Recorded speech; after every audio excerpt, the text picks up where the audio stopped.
درختوں کو لکڑوں کو نہ کاٹنا اور جانوروں پر ظلم نہ کرنا، یہ سارے اصول ہمارے پیارے نبی علیہ السلام نے ہمیں بتائے۔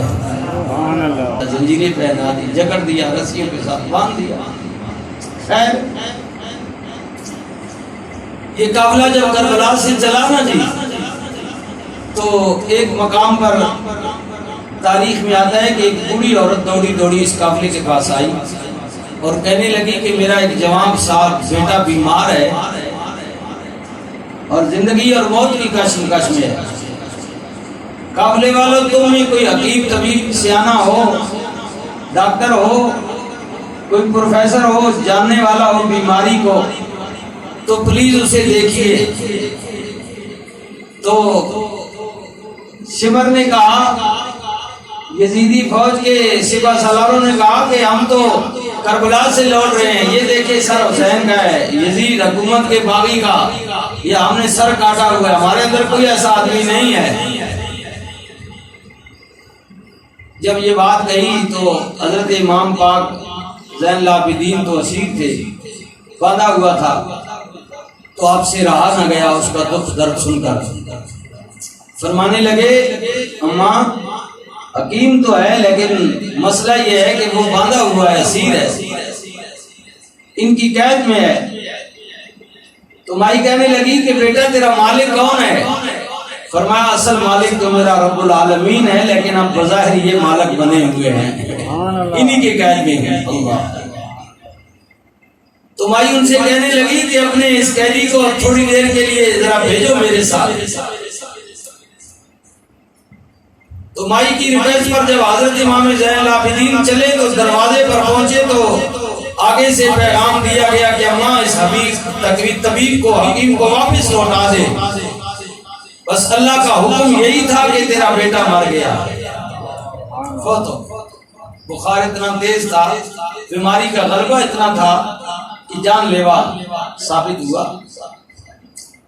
اب مائی جو ہے وہ حضرت امام پاک کا شکریہ ادا کرنے لگی شہزادے کا کہ تیری بڑی مہربانی، میں نے تمہیں تکلیف دی ہے، مجھے پتا نہیں تھا، تیری حالت بھی یہی ہے، مہربانی جس کے لیے لائی تھی وہ تو چلا گیا۔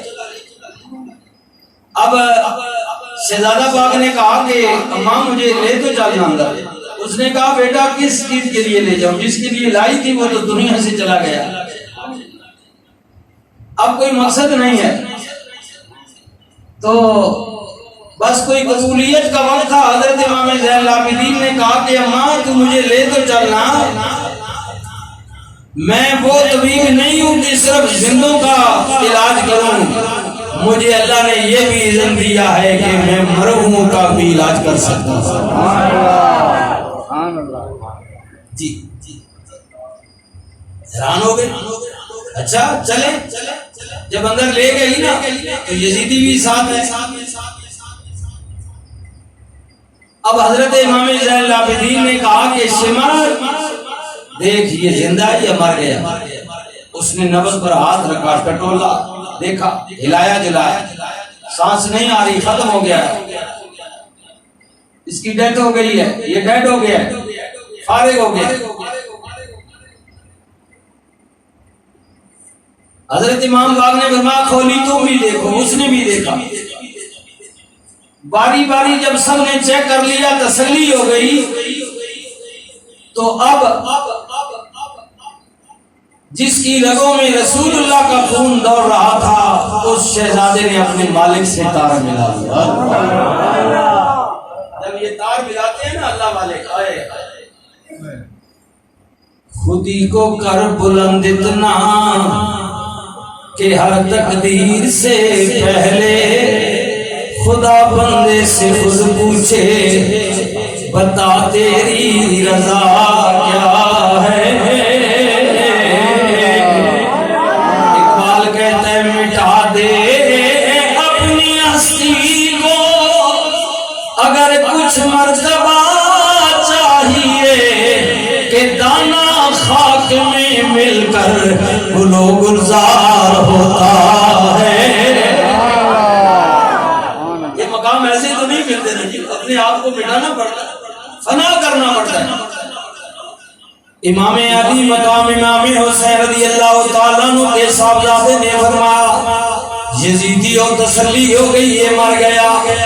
اب سرانے کی طرف کھڑے ہو کر اس کے سر پر ہاتھ رکھا، اللہ کے حضور التجا کی، آرزو کی، مالک دیکھنا یہ بڑھیا کتنی تمنا آرزو لیے ہوئے میری بارگاہ میں گئی ہے۔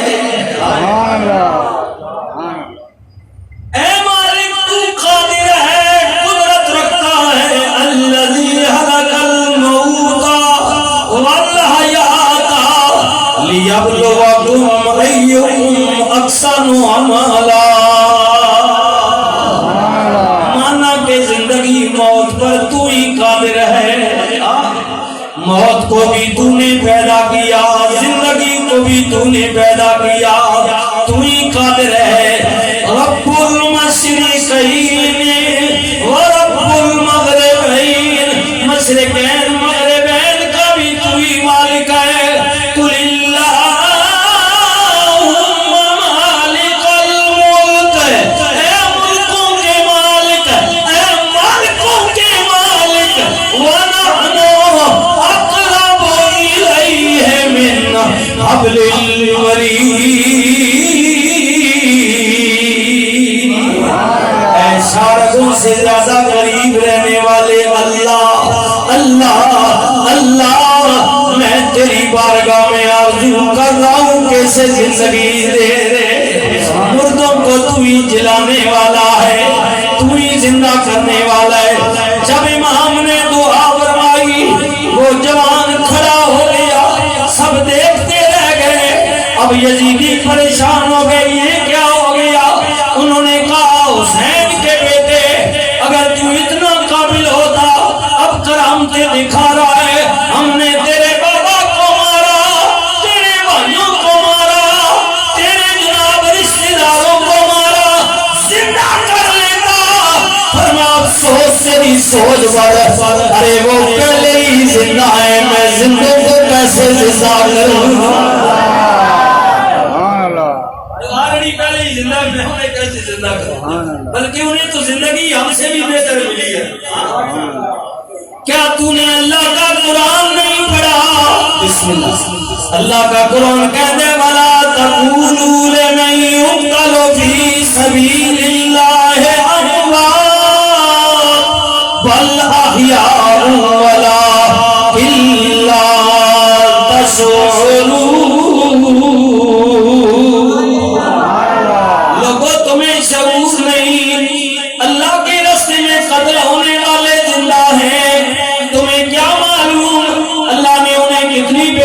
زندگی دی ہے، وہ اللہ کی دسترخوان پر کھاتے بھی ہیں، پیتے بھی ہیں، اللہ اپنے ہاں رزق دیتا ہے، یہاں تک کہ وہ بھی اتنا بڑا نظارہ دکھا دیا۔ اب یہ قافلہ جب آگے چلا تو چلتے چلتے جناب کوفہ آ گیا، ابن زیاد کا دربار آ گیا، یہ خوشی کے نعرے لگاتے ہوئے ابن زیاد کے دربار میں جا پہنچا۔ جب حضرت امام پاک کا سر مبارک ایک تخت میں رکھ کر، ایک تھالی میں رکھ کر ابن زیاد کے دربار میں پیش کیا گیا تو وہ اقتدار کے نشے میں تھا، چور تھا، تازی اسے فتح بھی ملی تھی، کیونکہ نواز رسول اور نبی پاک کے خاندان کے لوگوں کو 21 کے قریب رسول اللہ کے خاندان کے لوگ تھے، اور 51 کے قریب صحابہ یا ان کے بیٹے تھے۔ یہ ٹوٹل 72-73 بنتے ہیں، ان کے سر اس نے جناب نیزوں پر ٹانگے ہوئے تھے۔ جب حسین کا سر مبارک پیش کیا گیا تو غرور اور تکبر میں بڑبڑانے لگا، اور حسین پاک کے لبوں پر چھڑی مارتا ہے اور مار کر کہتا ہے حسین ان لبوں سے تو ایک مرتبہ کہہ دیتا کہ یزید حق ہے تو بات ختم ہو جاتی، یہاں تک بات نہ پہنچی۔ دیکھنا تیرا کیا حال ہے، تیرا گھر تو کربلا کے بازاروں میں ہے اور سر کوفے کے دربار میں آ پہنچا ہے۔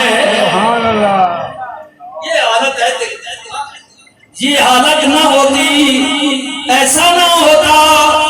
اقتدار کے نشے میں جو لوگ ہوتے ہیں وہ کمزور اور مظلوموں کو، جو پس لوگ ہوتے ہیں جو کمزور لوگ ہوتے ہیں ان کو ایسی طرح کی باتیں سناتے ہیں۔ جب اس نے یہ کہا چھڑی ماری حضور کے نواسے کے لبوں پر سوٹی اس نے ہاتھ میں لی ہوئی تھی اور ایسے ایسے ٹکرا کر کہتا تھا بات تو اتنی نہ تھی، ایک دفعہ یہاں سے یہی کہنا تھا نا کہ یزید حق ہے، لیکن دیکھ تیرا حال کیا ہو گیا، تیرے گھر کی بیویاں قیدی بن گئی، ہم نے تمہیں کتنی بڑی شکست دی، مان لینا کہ یزید فاتح ہو گیا اور تجھے شکست مل گئی۔